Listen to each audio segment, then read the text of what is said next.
Welcome to Tech in the Right Direction, the podcast. Let's take tech in the right direction to drive social change and close the employment, pay, and culture gap for women in technology. This podcast is focused on helping turn ideas into action and create opportunities for women to advance in the dynamic technology industry. I hope this podcast will inspire and motivate you to encourage more women and girls to seek or grow a career as a woman in technology. Stories about the journey of amazing women in the tech field starts right now. This week in our Women in Technology segment, I will be talking with Sarah Haggard. Sarah is a proven business leader who has led multiple startup initiatives within her decade-long career in product marketing at Microsoft, raising $40 million to scale her last business. Expert in P&L management, enterprise software, and go-to-market strategy, Sarah's tenacity and drive for results led to her being widely recognized as a turnaround expert and new business incubator. Sarah's leadership style is engaging and authentic. Her superpower is her ability to spot patterns, create high-performing teams, and activate the right people at the right time to deliver results. Sarah holds a master's degree in business administration from Seattle University and a bachelor's of arts in anthropology and business administration from Augustana College in Rock Island, Illinois. Welcome to the show, Sarah. Thank you. I'm excited to be here. So excited to have you. Can you share with us a little bit about your career path in technology? Yes, I would love to. So I actually ended up in technology a little bit by accident. I actually began my career as a social scientist, studied anthropology, thought I would go change the world kind of one person at a time.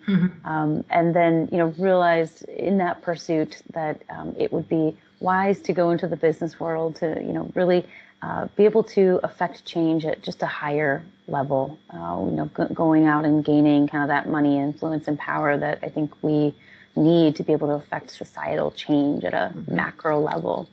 And so I ended up early on, shifting my focus into business and joined Microsoft at 24 and spent over a decade there at Microsoft and working in various product marketing roles, and really found, again, kind of by accident, that I really have this love for technology and how it solves, big societal problems that we have today. That's great. That's interesting how you've influenced business through technology, because now business technology is not driving business, business is driving technology. So learning the business outcomes at Microsoft has really helped you grow your career path, which is really, really interesting. So did you always know that working with technology, I know you said it was an accident, but when did you really connect and say, wow, I love technology. This is what I want to do. What was that spark? What was that moment? I think you hit the nail on the head, which is that the business today is really driving the technology agenda, not the other way around. And, I remember famously telling my parents, who were both technologists, at an early age, that I was never going to work with computers. I was going to work with people, and it was, I don't even know what brought that on, except for I thought, as kids do, we have to follow our parents' footsteps, and I was adamant that I wasn't going to do that because it just, computers felt, inhuman in some way, and I didn't want any part of that. And, fast forward, technology is a people business today, and it is a business-driven business. And so, I just loved that I could dig into a meaty problem I wanted to solve, and I could reverse engineer the technology that we needed to prioritize to solve that problem. And I got to do that several times over my career at Microsoft and realized I'm kind of good at this. So maybe this is for me after all. That's great. I know you are ready to launch an amazing app this month. So tell us a little bit about that. Yeah, so about 18 months ago, January of 2018, I had this spark that, for me as a woman in technology, after spending a decade at Microsoft and having many different assigned mentors to me throughout that period. Mentorship to me always felt so necessary and needed, but so uncomfortable and awkward at the same time. And I was really just sort of, there was a time in my career where I was really struggling and looking for a female mentor, and I just didn't know even where to look or where to begin.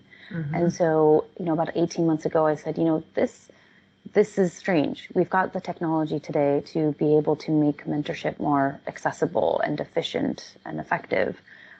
But where is it? And so I ended up creating an app called Tribute. And so we're a modern mentorship application, mobile-first app that helps employees connect on shared life experiences. So we help people kind of get out of this paradigm of mentorship always has to start with our professional goals or our resumes, and says, nope, we can take a more human-centric approach to mentorship, helping people connect in a more authentic, easy way. But we can pair that with technology that makes it more accessible for all. And so that was about 18 months ago. I just left Microsoft full-time a couple months ago, and now I'm leading Tribute full-time. That's amazing. So can you share with me a little bit about what those shared experiences are? So how do people connect? Because I think this is such an important part of what you're doing to kind of bring that human side into technology. So tell me a little bit about how relationships are formed outside of technology, and then how does it relate, and how are you connecting the dots?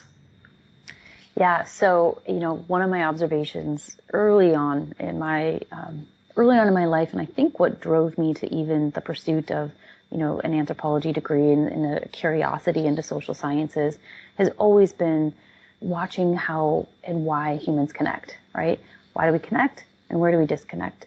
And I found through my own life experience and connections that I've made in that time is that we tend to sort of gravitate towards what we know, which can be good and bad. But we also, when we're connecting with other people, and you'll notice this now in your own interactions, the next time you send an intro email to somebody, you'll connect dots naturally. You'll say, oh, you went to this college, or hey, you both grew up in the Midwest, or hey, you both started your career in retail, but then made the leap to technology, right? Like you find these little connections that we have, or shared life experiences, as we call them in Tribute. And that's how humans tend to connect. And so for me, it was quite obvious that what we were missing in mentorship was this initial connection moment before we get to the task of mentorship. And so some of the examples of shared life experiences within Tribute that you can seek mentorship around are things like, I feel like I'm the only woman in the room, or I'm a stay-at-home mom and I'm coming back to work for the first time, or I'm learning how to navigate difficult conversations. I'm having trouble with a difficult boss or coworker, right? These are real lived experiences that people are going through, that are seeking mentorship around. And then somehow we go from there to putting our resumes in front of each other, and now you're my mentor. And it's like, well, wait a minute, shouldn't we back up and actually acknowledge what it is that you're seeking mentorship on, and find somebody who's kind of lived that experience, gone through it, and has the wisdom to share back with you how they were able to navigate that. And so that's where we start with Tribute. That's amazing. And I think back to anytime we struggle with something, we think we're alone, right? So building this community, sharing those stories, sharing that experience, and knowing there are other people who are feeling that way, makes you just connect with them and say, okay, what do I do? What did you do? How did you get there? So that's just amazing. As a woman in the technology field, what are some of the challenges that you've faced? You've been at Microsoft for 10 years, and now you're starting a technology solution to help people on mentorship. What are some of the challenges that you've experienced as a woman moving down these paths? Yeah, that's a great question. I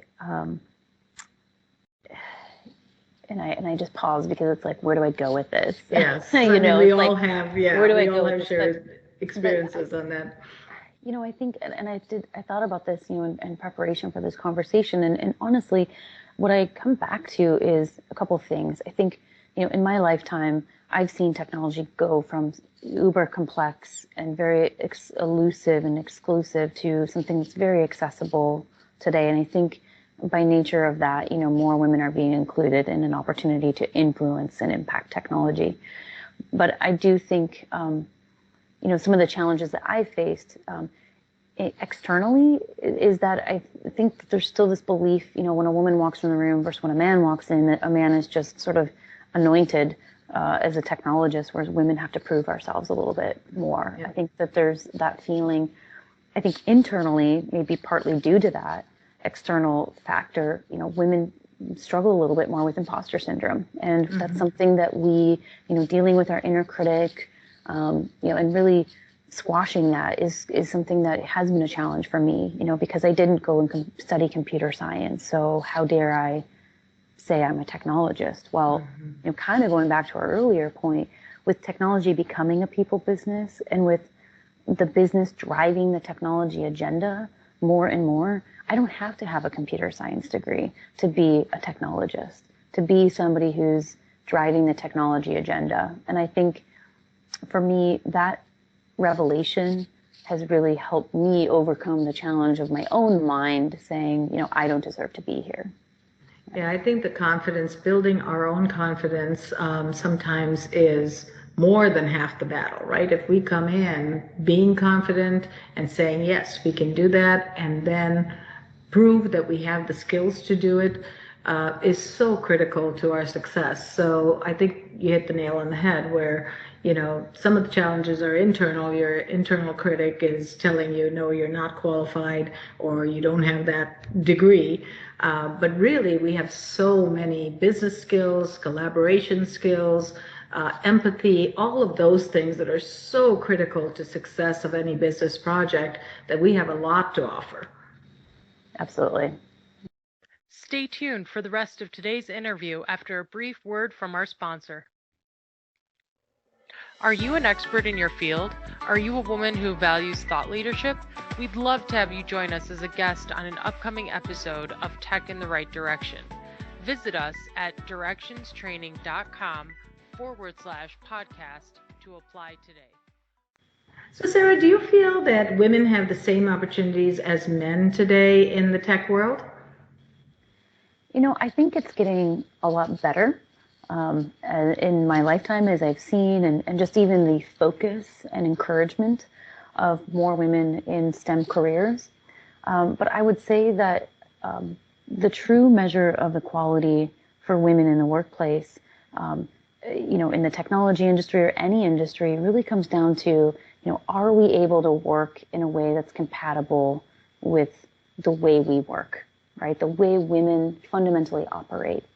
And the seasons of our life, right? Whether that's having children, whether that's going through menopause, which, is something we've never talked about in the workplace, but is so important, for women because, I think we have the same opportunities in terms of, can we get the job? Can we do the work? Can we be recognized, rewarded for it? I mean, there's places where you could say there's absolute equity there.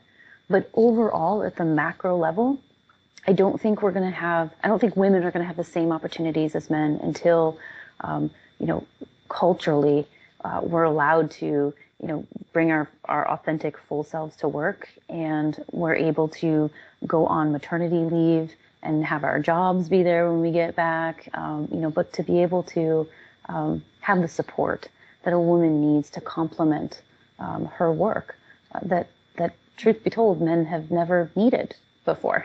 And so, the world is just sort of keeping on, and not really acknowledging that women at different seasons and periods of her life are going to need different levels of support in the workplace. And I think until we really create that workplace, women won't have that same equity and equality as men.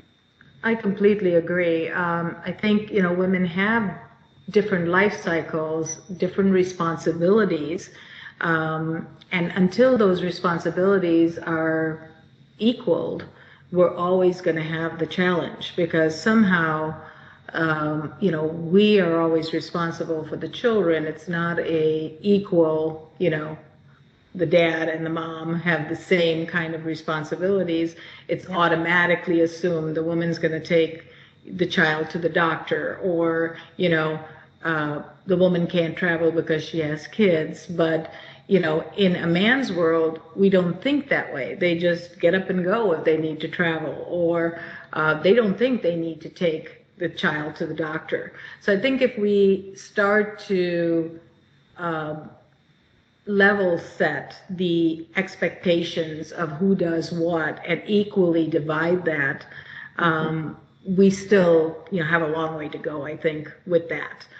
I 100% agree. And I think on that, even, I'm seeing articles now where, men are getting greater paternity leave, and, we're seeing changing rooms in men's bathrooms. I mean, it's both, right? We need to create, there's dads out there that want to take parental leave and go spend time with their kids and take them to the doctor. And so I think, I think the answer to that question is just such a cultural transformation that we need to go on, that not only levels the roles that women and men play, at home and in work, but that creates companies that allow that flexibility for women and men to find that balance, and also, kind of separate but related, but women work just so fundamentally different than men. And we talk about the female and the male archetype and how our thought patterns and processes work. And today I still see a very male dominant way of thinking in the workplace, beyond just, the sort of male oriented roles that we play. And that also needs to, and I see it changing, but that needs to, we need to embrace more of a female archetype of way of being that's more collaborative, that's more transparent, that, is more curious and asks questions. And, that those types of cultural, or I would say cultural changes, but being accepted for that way of working, I think when we're able to do that, then women are going to have the same opportunities as men in the tech industry and well beyond. I completely agree.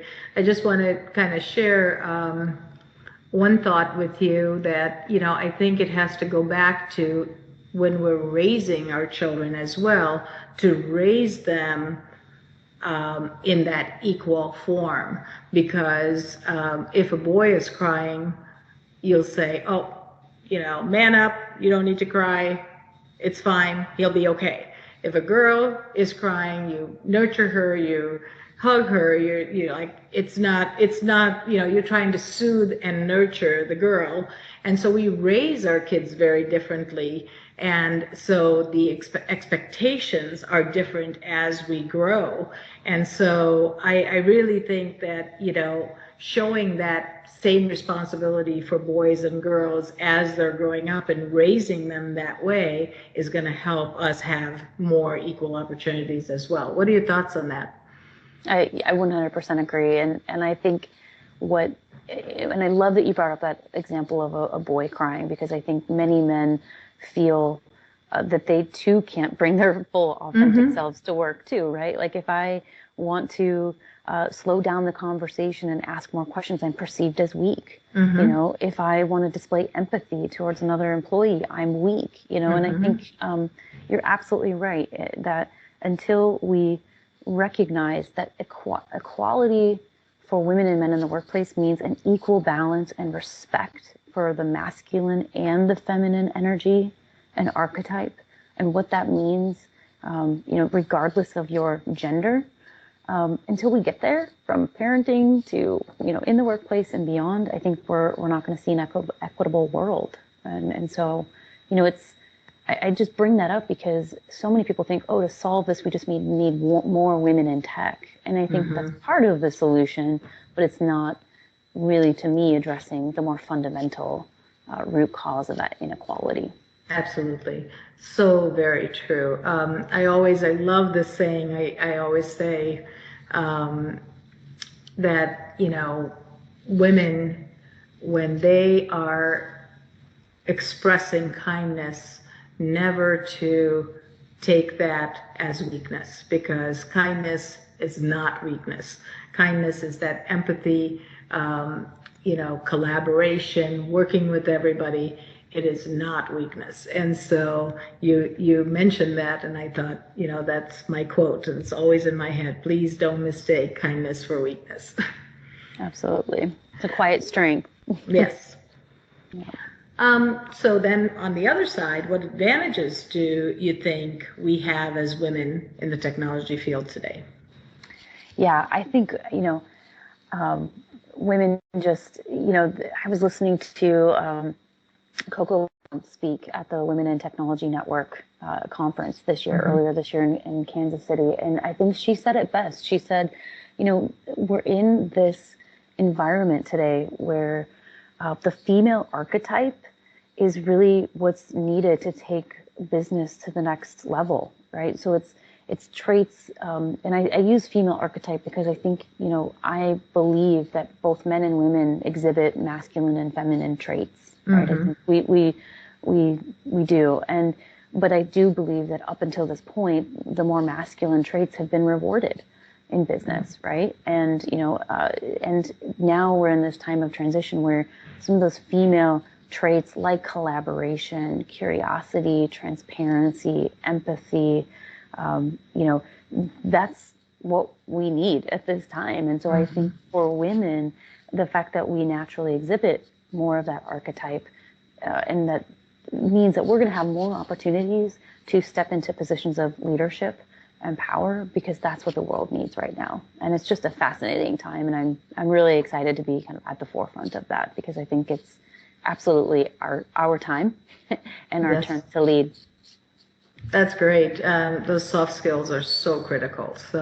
And we come innately with them, that we can really demonstrate that we are qualified, we have the skills, and then some for any of the technology projects that are out there.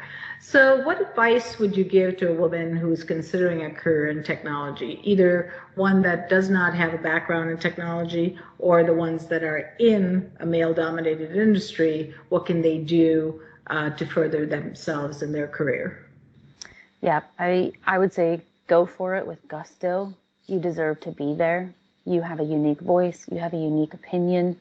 And really what I would say is find a mentor as soon as you can, right? And it can be a female mentor, it can be a male mentor, but find a mentor who is going to continue to nurture that confidence in you, that you do deserve to be in the room and that you do have a unique point of view.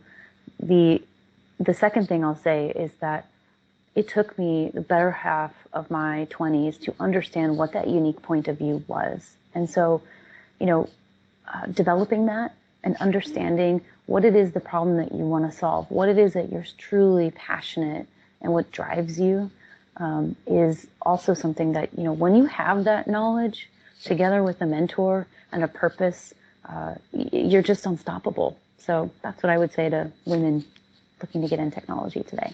Tell us how, when you found out what that passion was, what was that spark? How did you find it? Because I'm sure there's people out there saying, I don't know what my passion is. I have no idea what I'm good at. What can they do to, dig up that passion and understand it better? That's a great question as well. I didn't know that for most of my life, although now that I do know that my passion is really around how to create a more, equitable, just world. I do that through mentorship. I do that by connecting humans together, because I think that makes us all feel more like we belong. And I say that it took me most of my life to figure that out, but when I look back, the trail markers were there, right? Of the things that I chose to, pursue and do. For me, I think my best advice to someone who may be searching for what that passion or purpose is to ask yourself one really simple question, and that's, would you do it for free? If nobody in the world paid you, and let's say you didn't need to make another dollar ever, again, because I think scarcity and ideas of, oh my gosh, I need to make money and take care of myself get in the way a lot of, what our true hearts are telling us. So ask yourself, would you do it for free? And really just be curious about what are the things that get you amped up and get you excited.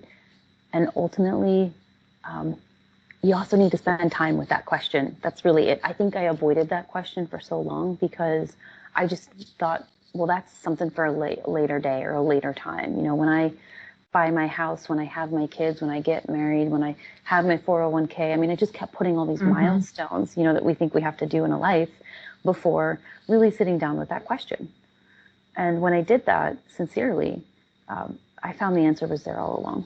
So that's so true. Yeah. And I think that's a great question. Would you be able to do, would you still love it if you did it for free?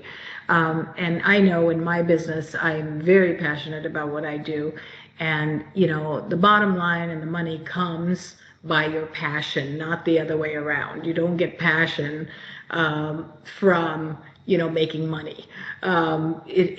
Obviously, you need the business to succeed and make money and be profitable and all of those things, but that automatically comes when you're passionate and excited and motivated about all the right things. Like, we are so obsessed about our customers and want to always do the right thing for the customer, everything else works out. So it's so true. That's great advice. So what 3 words would your friends use to describe you? I think my friends would describe me as smart, driven, certainly, and generous. I kind of live my life in a pay-it-forward model and have found that to be really the greatest gift to myself, even, to live that way. And it's just a great way to live. That's great. Those are great descriptions of you, and I think you have a lot of tenacity and drive, so driven is really, really important characteristic of you. So they've kind of nailed it and hit it on the head. So Sarah, it was such a pleasure. I really enjoyed our conversation. Thank you so much. Thank you. Thank you for listening to Tech in the Right Direction. Please take a minute to subscribe or follow so that you never miss an episode. Also, don't forget to like, share, and comment. Thank you. See you next week. From IT skill enhancements to end user adoption training, Directions Training is your resource to help optimize the effectiveness of your technology investments. Over 500,000 students have taken advantage of our wide selection of technology and business training solutions covering the most popular applications today, such as Microsoft 365, Azure, Windows 10, and more. As a podcast listener, we invite you to take advantage of an exclusive offer. Receive 30 days of free access to our Microsoft official curriculum on-demand courses for IT professionals or end users. Visit us at www.directionstraining.com/podcast to claim this offer today. Hurry, this offer is only available for a limited time. Success is a journey. Ask for directions.